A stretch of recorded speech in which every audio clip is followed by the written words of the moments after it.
Hello guys, welcome to 5th generation Nabi Shop and welcome to another unboxing and testing po.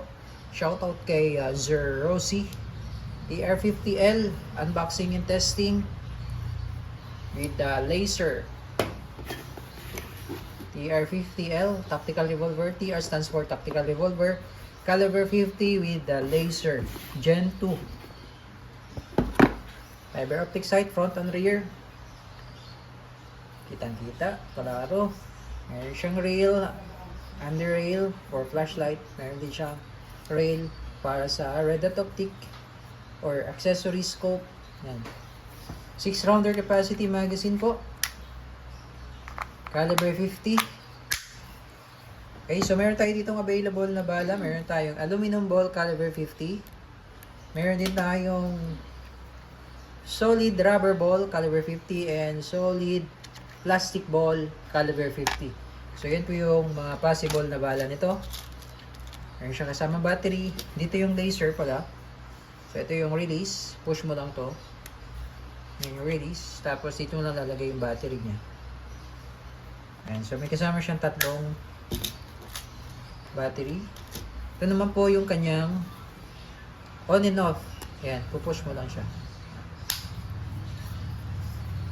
Tapos pag-release ng magazine, ito po ang release. Ayan. So, talagyan po natin ng solid aluminum ball. So, bali aluminum ball po ang gagamitin natin. So, paglalagay sa aluminum ball po, ito yung gear. Sa likod po tayo maglalagay. Ayan.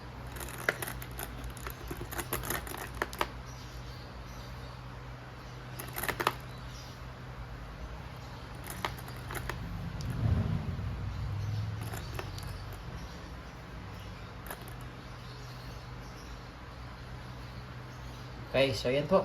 Ganun din po sa rubber ball. Dito din po sa side na to ang paglalagay ng bala. Okay? Tapos ito yung quick pursing cup.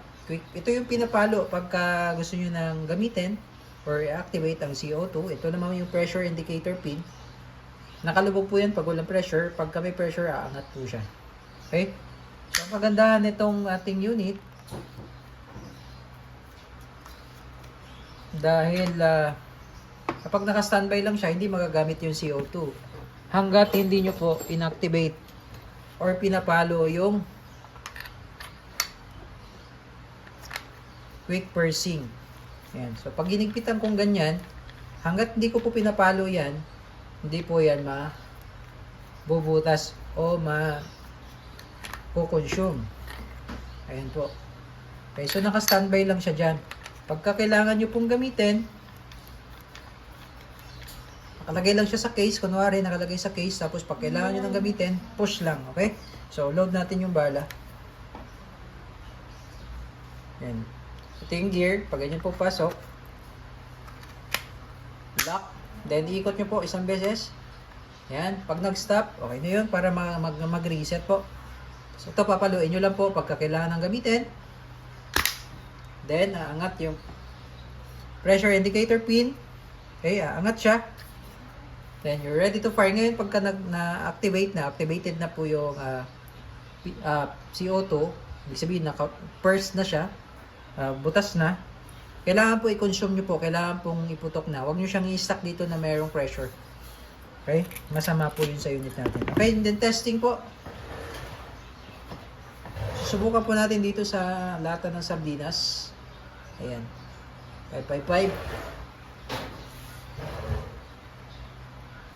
Okay, testing po, TR50L with the laser chambered in caliber 50 or 12mm aluminum ball.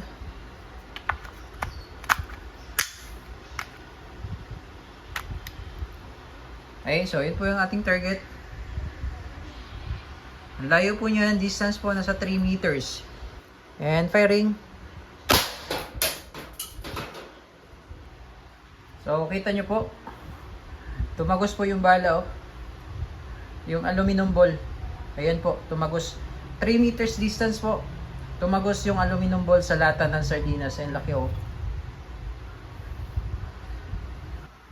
Okay, firing.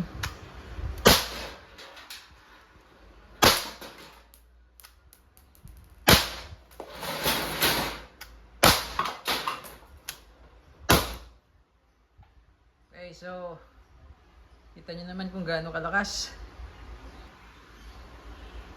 Oh, warak-warak. Grabe. So, pwede nyo naman po siyang i-dry fire. Pwede natin siya i-dry fire.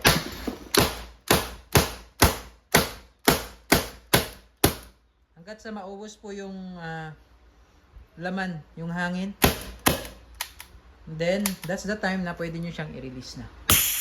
Ayan. So, huwag nyo siyang i-release po pagka malakas pa po yung pressure. Pati yung tunog po nito malakas po. Power output 13 joules. Power output, kita nyo naman. Oh. Ang distance po niyan 3 meters. Wasak oh. Yan. TR50L.